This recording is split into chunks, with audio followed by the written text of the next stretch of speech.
अलाख निरंजन ये माता। अरे केहू निकला दुआरे हो, तोरा दुआरे एगो बाबा आइल बारे, जोगी आइल बारे। गोड़ लागता ने बाबा। भगवान कल्याण करस। बोली और का सेवा करी? अरे ये बाबू, अरे जोगी के का सेवा करबू हो, कुछ भिक्षा दो कि ये बाबा फिर दूसरा दुआरे जाओ हो। बाबा रउआ बैठी, भिक्षा तो हम देम, लेकिन एक सवाल रउआ हमसे बता दी, इतना कम उम्र में रउआ जोगी काहे बन गई नी बाबा? ये बाबू, अरे जब ये सवाल तू हमरा से करत रू तो हमरा आज अपना माई बाबू के, अपना घर परिवार की याद आ गई। ला हम तहरा के बतावो तनी कि हम जोगी कैसे बन गनी, काहे बन गई।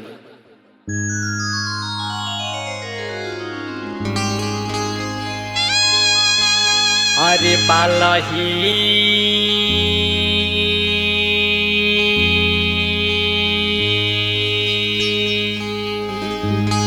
रे पानावा में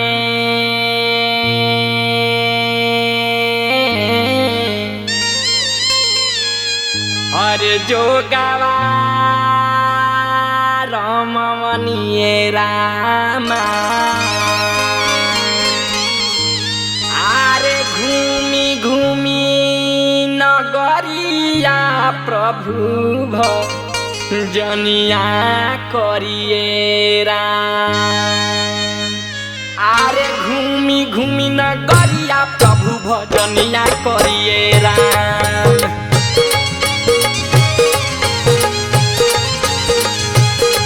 आरे पालही रे पानावा में, आरे जोगावा रमणीय रामा, आरे पालही रे पानावा में, आ जोगावा रमणीय रामा, आ घूमी घूमी नगरिया प्रभु भजनिया करिए राम।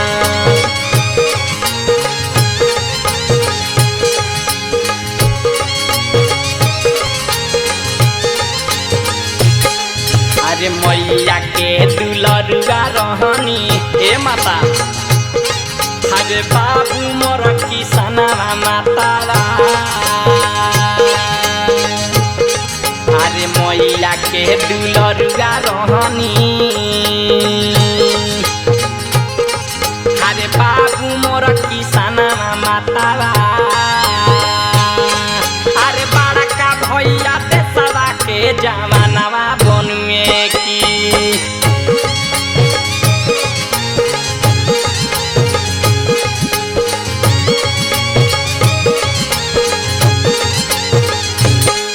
अरे रहती अपना घरवा मातावा,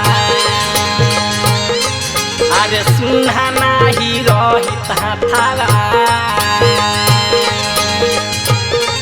अरे रहती अपना घरवा मातावा,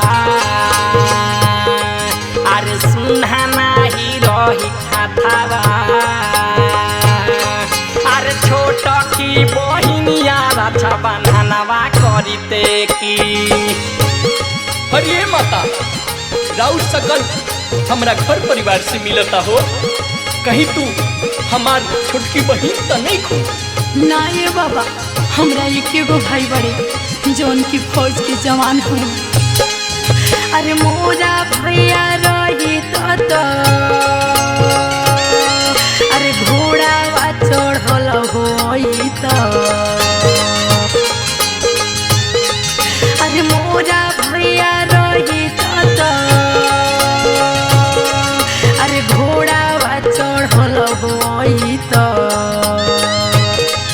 अरे 10 भारों में कैया भैया लियो करत की। अरे ना बहिनी, अरे जोगी फकीर आदमी तारा खाती कहाँ से अपना सामान लेके आई हो?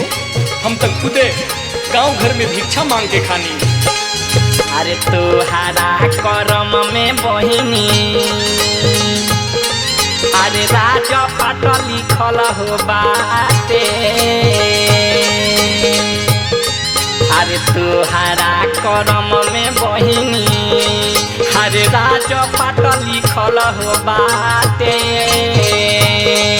अरे हमारा कर में जोग लिखल हो बाटे की।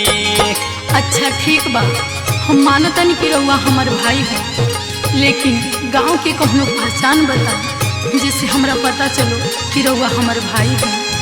अरे गाँव के पुरु बाबा बहिनी अरे कालिया सथनवा बहिनी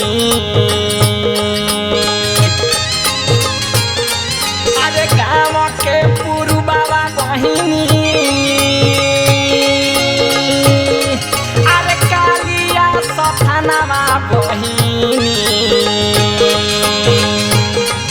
अरे पश्चिम में गंगा माई के बनवा बनुए की।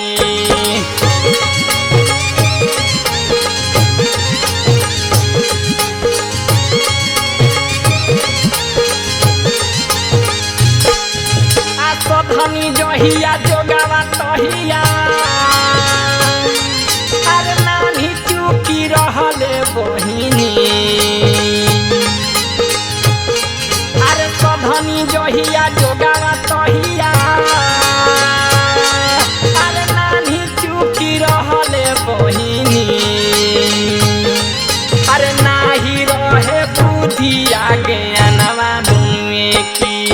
अरे बाबा जब तू छोट रहलू तबे हम जोग रमा लेनी हो, अगर तोरा विश्वास नहीं हो तब माई बाबू से नैहरा में फोन करके पूछ लो। अरे काका एगो पार अरे खूबे हमारा प्यार मिला अरे काका एगो पार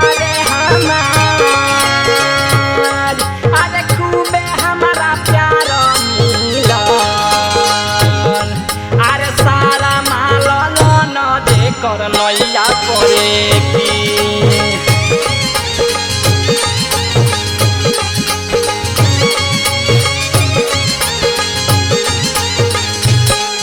अरे बान विश्वास जदी अरे मैया से पूछ होला ना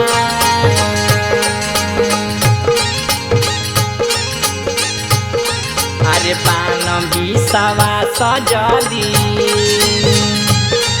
अरे मैया से पूछ होला ना अरे हम ही तोरा छोटा का भैया बनुए की। हेलो माई, हरे द्वार पर हमरा एगो जोगी बाबा आइल बड़े, वो हमके कहत रे कि तू हमार छोटकी बहिन हो। अरे माई सच बात है? अरे आइल बड़े? हाँ ये बात सच है, तू एक बहिन दो भाई हो। वो तहर छोटका भैया बचपन में ही भुला गए रहे, वो अपन नाम सुभाष राजा बतई है। अरे बालपन के नामा बहिनी अरे राजा सुभाषवा परे अरे बालपन के नामा बहिनी अरे राजा सुभाषवा परे अरे बालपन के नामा बहिनी अरे राजा सुभाषवा परे अरे नान्हे के संहतिया आदित राजावा बनुए की। हाँ ये माई उहे नाम बताओ तरे सच हमें हमारे भैया बाड़े। आज हम बहुत खुश बानी कि आज हमारे भैया हमरा लगे आए बाड़े। आज हम बहुत खुश बानी कि आज हमारे भैया मिल गई। भैया बहनी अरे बहनी तू पहचान गई हमके? हाँ भैया